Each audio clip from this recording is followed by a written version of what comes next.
Nah, kemudian yang selanjutnya gerak lurus berubah beraturan atau GLBB. Nah, untuk rumus gerak lurus berubah beraturan atau GLBB ini adalah A sama dengan delta Pi per delta T dengan ketentuan di mana delta Pi sama dengan PO min PT atau delta Pi sama dengan PT min PO. Nah, sebenarnya untuk rumus GLBB ini lebih dari satu ya adik-adik, hanya saja di sini kita ambil yang simpelnya atau yang sederhananya, tergantung dari pernyataan soalnya juga nanti ya. Keterangan A nya itu adalah percepatan ataupun perlambatan dengan satuan meter per sekon kuadrat, kemudian delta P nya itu adalah kecepatan atau meter per sekon, kemudian delta T nya itu adalah waktu dengan ketentuan dengan satuan S, kemudian PO itu adalah kecepatan awal dengan satuan meter per sekon, dan ada PT dengan yaitu kecepatan akhir dengan satuan meter per sekon. Kemudian di sini ini yang jadi pertanyaan adalah kapan digunakannya rumus yang delta P sama dengan PO min PT atau delta P sama dengan PT min PO. Nah, jadi kita akan pilih salah satu rumus yang dipakai tergantung dari pernyataan soalnya nanti. Nah, namun kalau ditanya kapan dipakai, nah dipakainya itu adalah ketika kita tidak mengetahui delta P-nya ini ya. Jadi bilangan delta P-nya ini masih belum kita ketahui, sehingga kita harus mencari dengan rumus yang antara dua ini. Nah, lalu kapan dipakai yang ini, kapan dipakai yang ini. Jadi delta P sama dengan PO min PT ini digunakan ketika rumusnya itu atau pernyataan soalnya itu diperlambat. Nah, kemudian untuk yang di sebelahnya delta P sama dengan PT min PO ini digunakan ketika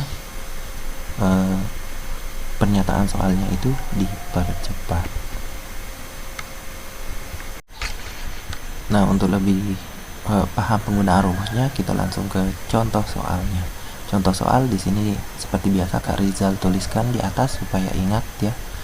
Nah, contoh soal yang pertama, saat mendekati lampu lalu lintas, mobil yang awalnya bergerak dengan kecepatan sebesar 20 meter per sekon diperlambat hingga 0 meter per sekon dalam selang waktu 5 sekon.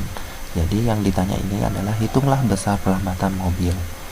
Nah, kita langsung tulis saja diketahuinya. Nah, kita lihat bilangan apa saja di situ. Yang pertama bilangannya adalah 20 meter per sekon. Di situ dibilang yang awalnya bergerak dengan kecepatan 20 meter per sekon. Jadi ini adalah PO-nya. PO sama dengan 20 meter per sekon.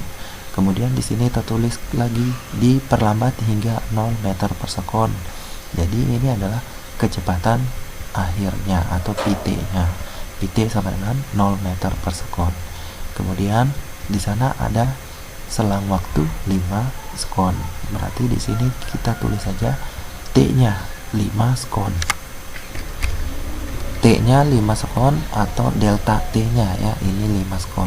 Nah, kemudian yang ditanya di sini hitunglah besar perlambatan mobilnya. Nah, ini yang ditanya adalah A-nya. Nah, langsung saja kita masukkan rumus. Rumus intinya A sama dengan delta P per delta T. Nah, tapi karena delta P-nya ini belum kita ketahui karena di sini masih ada PO sama PT atau kecepatan awal sama kecepatan akhirnya.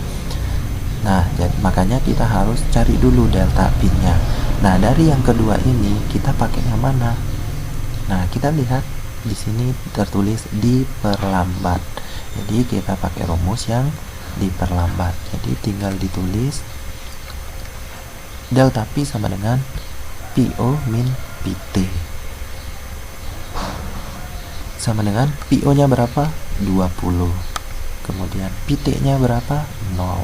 Jadi 20 dikurangi 0 sama dengan 20. Nah, jadi delta P nya sudah kita temukan, itu jumlahnya 20. Berarti kita tinggal masukkan ke rumus intinya. Berarti sama dengan 20 untuk delta P dan T nya ini adalah 5 sekon. Jadi 20 dibagi 5 sama dengan 4 meter per sekon pangkat 2. Nah, jadi begitu ya adik-adik.